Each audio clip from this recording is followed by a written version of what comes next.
Hi guys, welcome back. So I'm hoping this is the last video in a three-part series I've done of Stamping Basics 101, 102, and this is going to step your stamping and card making up a notch by introducing machines. So the first thing I want to talk about is a stamp positioning tool. There are a couple major brands out there. I think that the one that really made a dent in card making and scrapbooking the last couple years is the MISTI tool.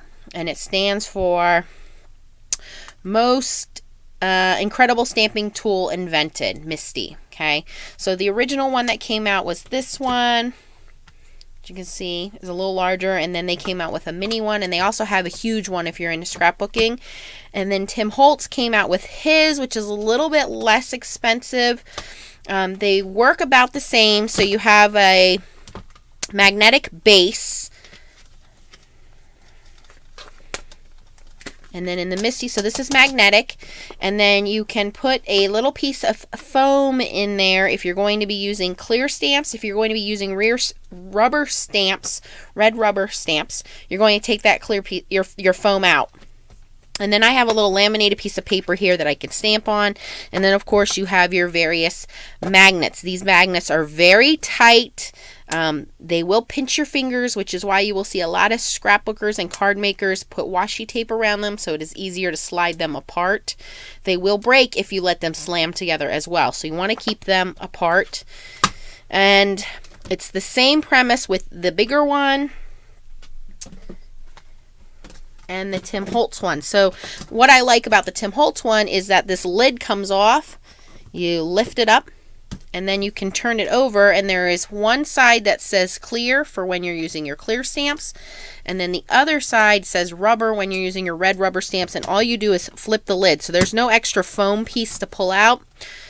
Some people have said that they like the foam piece because it gives them a better stamping area. It's personal preference, but I know this one is a little bit lesser expensive than the other one. So what does it do? Well, what it does is, in the traditional sense of stamping, you would mount your stamps on a block and stamp down. If it's crooked, if you don't ink it right, if you drop the stamping block, then that's going to ruin your project. So what this stamp positioner does is it gives you perfect stamping placement every single time. Especially if you are mass producing something, you just put your stamp on there, push it down, stamp. Next piece of paper, stamp. Next piece of paper, stamp. If you want to change ink colors, if you don't like the way it inked up, we've all known this to happen as stampers. This is just an alternative way of stamping, giving you a nice crisp image without messing up as often. They are costly. I believe this one's $35 and the MISTI's around $50. Around there. So, not something I think a beginner would invest in, but as you become more prevalent into stamping, I think it's something you should definitely look into purchasing. The next thing that most stampers and card makers and scrapbookers have is some kind of a die cutting machine. And I know that you guys have heard of the Big Shot, the Cricut, the Gemini. So here's my trusty old Big Kick. He was replaced by the Big Shot. Again, same premise. The Vagabond is an electronic one. So all you do here is you take your stamped image. So let's stamp something out here quick.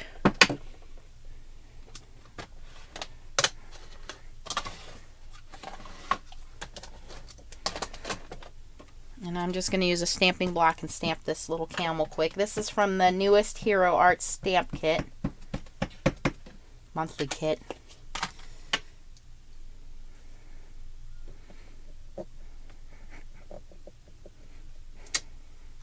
Okay, and this comes with a matching die.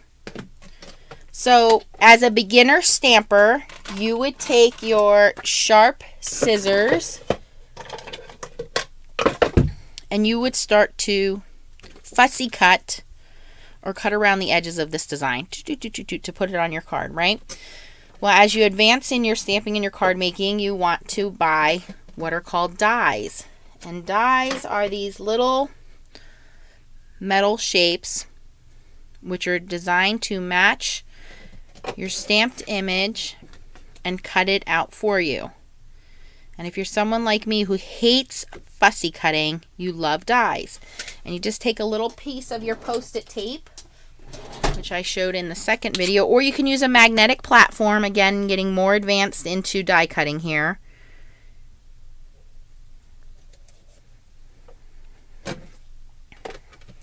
And we manually turn the crank. And the cracking is normal. And the Cricut machine is the same. Spellbinders has a machine, and you cut that out. Okay, great. Now I can just color this in and put it on my card.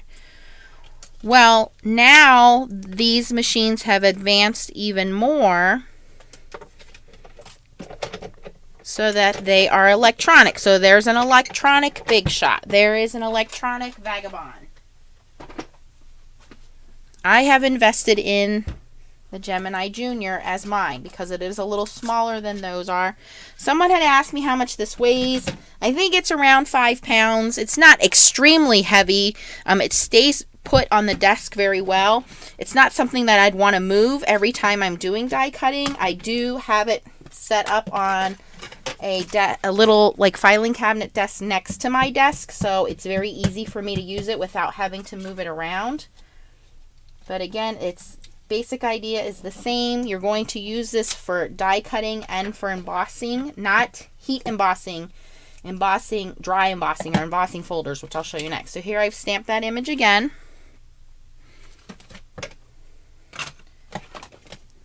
And lost my die because that's what we do as stampers. No, it was right in front of me. And again, I'm just going to take clear mat, line my die up, put a little bit of that tape on there. Now in this machine there is a little magnetic mat I can put over that to keep that in place. Another mat and another cutting mat. And I just run this through the machine. No cranking needed.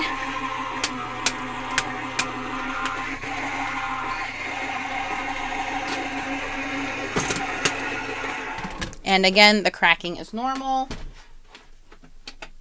And when we open up our little sandwich here,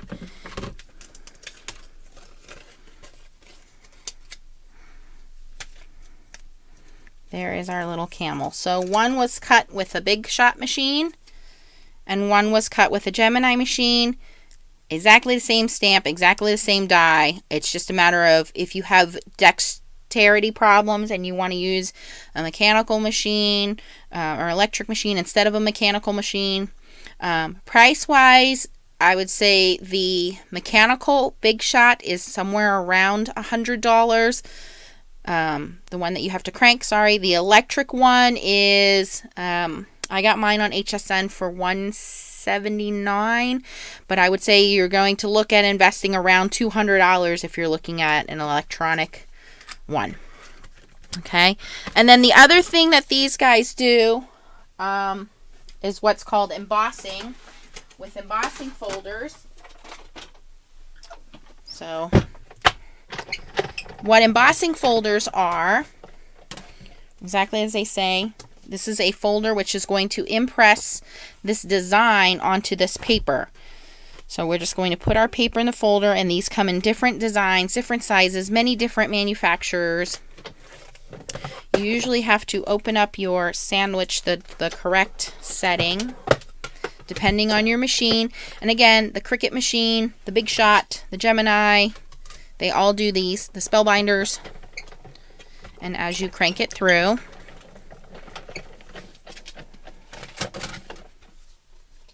your paper has that raised effect, which opens up a whole new door of possibilities with creativity, because you can use them as backgrounds. You can cut them out. You can ink over them. So many different things. You can use them with jelly printing.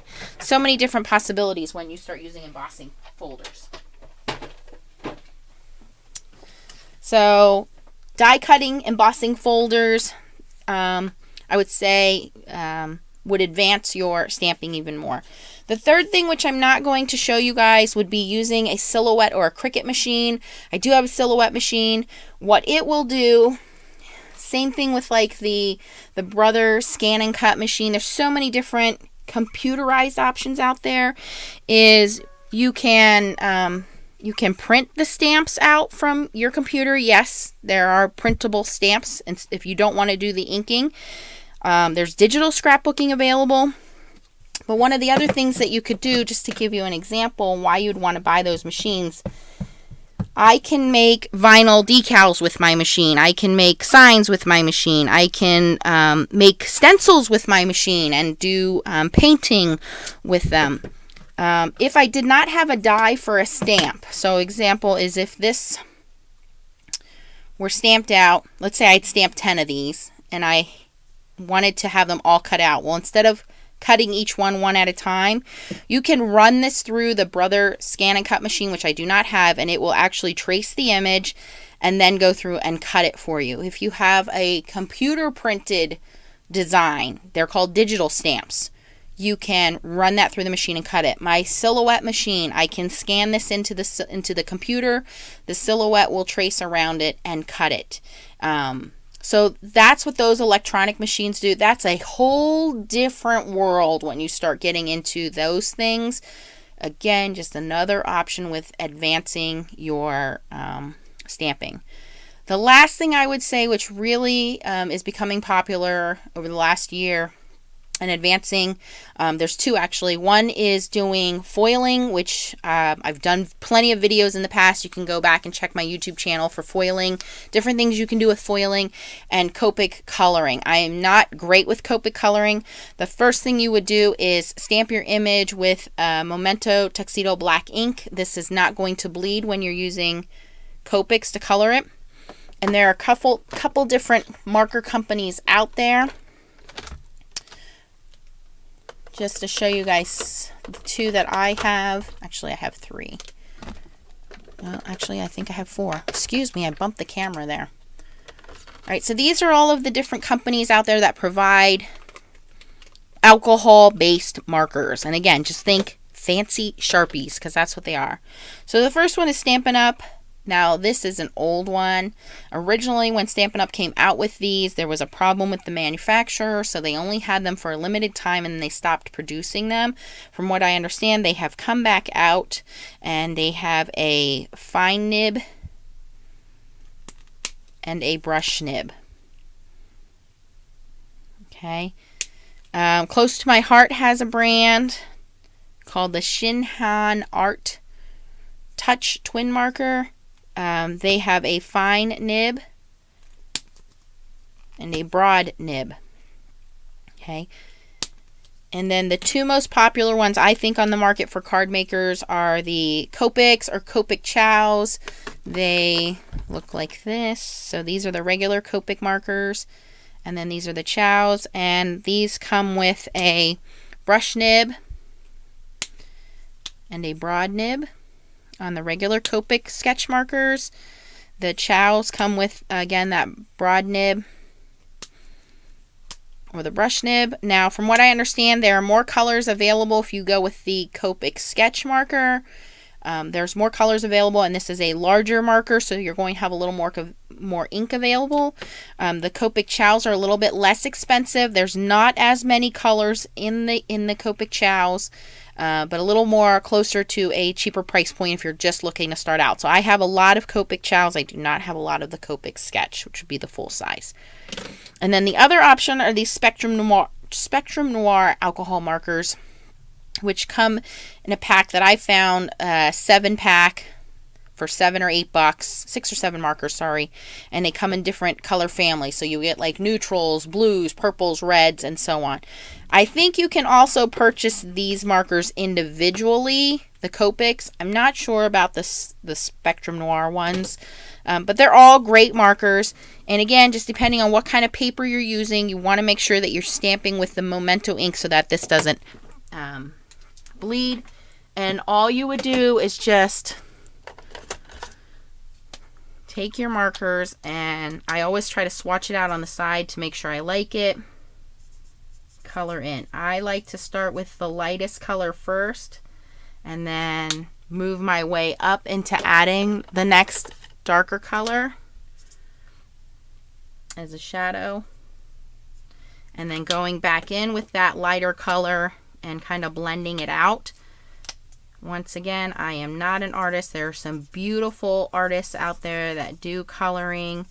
You can search them on YouTube.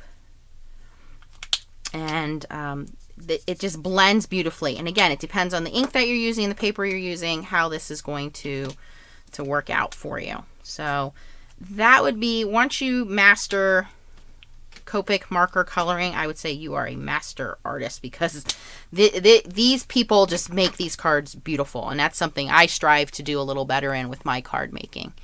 So hopefully you guys like these videos. I just try to give a basic insight if you're just starting out into card making. I am going to do one more video in which I make different cards in different levels. So like, you know, a basic card maker, how they would make a card, how you can step it up a notch into card making 102, and then final card making using die cutting, embossing, and things like that. Once again, if you have any questions, post them below, or any comments. I do appreciate you guys' feedback. Thanks for watching. We are up to 1,400 subscribers now, so if you like this video, please give it a thumbs up and spread the word. My goal is just to help other people be familiar and comfortable with crafting and card making. I don't think you truly have to be an artist. You just have to have the desire to want to make something handmade, and whoever receives it will be very lucky to get that. But thanks for watching, guys, and keep on stamping.